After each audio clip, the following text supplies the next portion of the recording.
Hey, what's going on, guys? This is Diego here from Blades on Broad, and welcome back to Xfinity Mobile Arena. Tonight, we are here for a final matchup before the trade deadline that takes place on Friday. We are here tonight for the Philadelphia Flyers taking on the Utah Mammoth.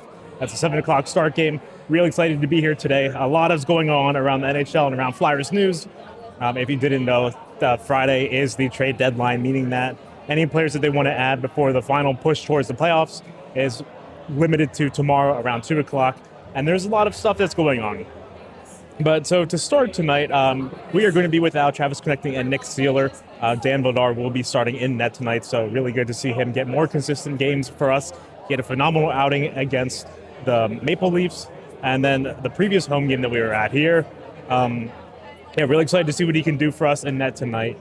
But let's talk trades for a little bit, because that's kind of the big thing that's swirling around, because there's a lot of things that are mentioned around. So the number one name that's been going around is Rasmus Ristolainen. We have right-handed defenseman that a lot of teams have asked about in the past, but now he's gaining a lot more traction, and apparently a lot more teams are interested in him. So we could really possibly see him get moved. I'm kind of expecting him to get moved, in all honesty. I have my Ristolainen jersey on tonight, so hopefully can get some luck to hopefully get us a good trade and a good trade partner and a great return. But so some other players that we're also hearing about, possibly Owen Tippett. Heard a lot of teams, most notably the Boston Bruins, are interested in him. But again, I wouldn't give him up unless we got the right trade package back for that. We also have Bobby Brink. Bobby Brink is another name that's been thrown around. No trade partners named yet officially, but I'm very interested to see who would be interested in taking him and the return we could get for that. Hopefully a player, not just a draft pick, but we'll see on that front. And then the final player I'm hearing is possibly Nick Deslauriers, which, I mean, by all means, even if Danny can get a bag of pucks and probably a half-even bag of chips for him, I'd be more than willing to give up Deslauriers just because he takes up roster space to only fight and maybe play 5 minutes a game out of the 60 minutes. But so yeah, we are here. All the players that are currently named, have named their names floating around the deadline are playing. So it could be a high risk, high reward, hopefully to showcase maybe to some of the suitors that they can play consistently, that they can play well. So hopefully we will see them play well tonight, and hopefully we can get some trades going, because so far we haven't done anything. The only thing notable that we have done was sign a long-term Phantoms captain Garrett Wilson to a contract today. So that's the only trade deadline stuff that we've done when other teams have made moves. I'm actually really curious today because the Mammoth had made a trade for Mackenzie Weegar from the Calgary Flames. So I'm really curious to see if we're going to see him suit up for the for the Mammoth tonight. But yeah, warm-up just concluded. You already know what's happening. It's going to be exciting here. I'm really looking forward to being here tonight. And yeah, so we'll see you guys when we get on inside there. Oh. Come on.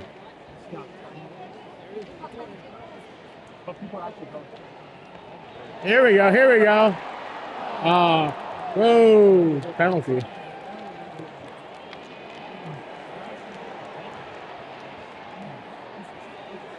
Point. Yep.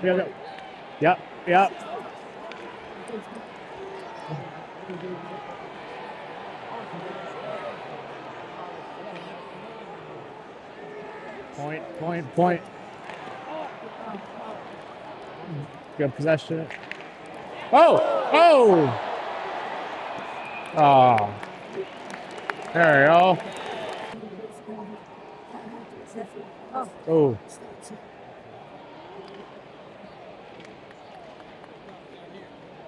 Play Michkov on the right side.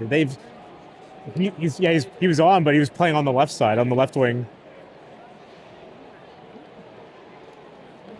I just don't understand why they keep trying to force it. He's been shown to play really well on the right side, so why not just put him where he excels?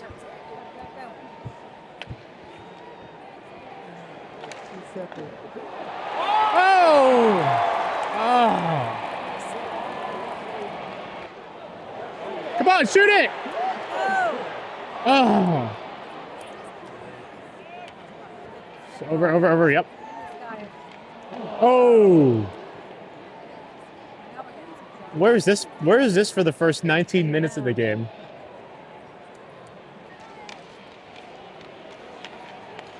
Ah. What? Okay, Coots. Oh, come on. Oh. Oh. Oh. Oh.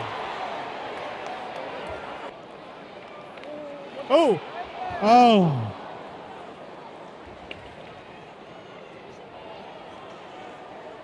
Come on. Come on. Oh. Come on, boys. Do something. 4 minutes, 2 seconds. So Jersey, Utah, 2-minute minor, holding.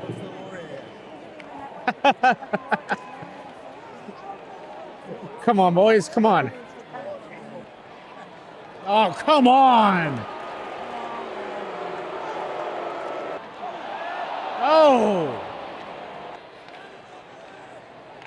Oh, my God. Why are we pulling the goalie on the... Oh, my God, bro. Up your trade value, Risto. That's right. Up your trade value. Better have a self-goal. 20 seconds left. This place is practically empty now. The final score is more than likely going to be a 3-2 shutout for the Mammoth. It's 5, 4, 3, 2, 1, and that's game. With a very sparse crowd here remaining. It's a packed house, but now it is empty. Everyone goes home disappointed, and the Flyers win streak ends at 3, the highest that they've had for the season. Yeah, so that wraps up the game for tonight. The Flyers fall to the Utah Mammoth. They get shut out at home. A final score of 3-0. Really just a brutal game by the Flyers. I think that was probably one of the worst games I've seen them play here at home in maybe the 4 or 5 years, I think. We've seen some pretty bad games, but this one was just all over the place. The lines were in a blender at one point. It just really was not our night. Unfortunately, the win streak that we had, we were going to make it 4 tonight if we won, but we are now back to scratch again. So we met our season high win streak of 3, which, you know, not good numbers, because in the past we've hit 5, we've hit 6, we've hit higher numbers than that, obviously, but can't get it done tonight. We're going to be back here on Monday against the New York Rangers, so that should be a fun game on a Monday night matchup. So hopefully we're not going to see many Rangers fans here, because quite honestly, they're one of the more insufferable fan bases in my opinion. So hopefully we can see the Flyers play a little bit better. Maybe could have been trade deadline yips by the players that were on the trading block. I really don't know, but it just was not a good game at all tonight. This is probably going to be more of a lowlights video than a highlights video, because from the Flyers standpoint, there really wasn't much to highlight at all. There were some chances, but not enough. I mean, the shots weren't even there. We had 4 in the first period, 7 in the second, and 5 in the third period. And I'm pretty sure that 2 of the shots that we got in the third period came within the last 30 seconds. So really brutal showing. You know, I feel bad for Dan Vladar, because I mean, he's still a great goalie. He looked sharp today, but one of the goals kind of could have had back, but the defense kind of just left him high and dry tonight. So really unfortunate, but yeah, can't win them all. I know I've said it before. I'll say it again. You can't win them all. But yeah, so our hopes for the playoffs, they're still alive right now, because as it stands currently, the Boston Bruins are losing to the Florida Panthers. So if that remains, there will be no gain on the Bruins end, and we're equal in games played on them. So it could end up coming down to a race towards the very end of the season, but any loss on the Bruins helps us. So hopefully we can see them lose. But yeah, so on Monday hopefully we'll have a different little bit of some roster updates here, but who knows. But until then, thank you guys so much for watching, and we'll see you all in the next video.